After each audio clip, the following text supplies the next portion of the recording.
Luann from Jackson, Mississippi has a basement leak. A contractor damaged the what do you call it? The plastic piping around one of her weep holes down there in the basement. She says, Luann writes, I have a sump pump, backup sump pump, and perimeter waterproofing buried in the footing. So she's done her work. She's made sure that's going to be a dry basement. She says, now the waterproofers tell me that I have to jackhammer from one broken weep hole all the way to the sump pump. And she's wondering, there's nothing leaking anywhere but this one spot. So she's wondering, instead of jackhammering, would it be better just to plug this one hole?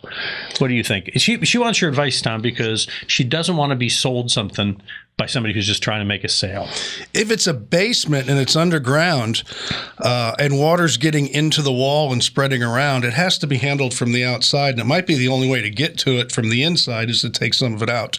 If you can plug the hole and it works, I'm good with it. Yeah. But I don't know. I can't see it. I'm not sure exactly where your leak is.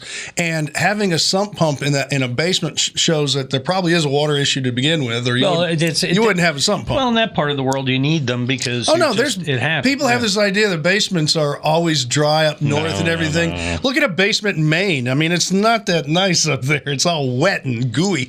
But as far as that goes, I don't know without seeing it. But usually basement waterproofing jobs are more difficult than a lot of people realize, because you can't just paint something on the inside or caulk a hole. It has to be handled from the outside, which means some cases backhoes and stuff. And that could be why they want a jackhammer to go down to get underneath. Find out and get behind there to get to start it right. So.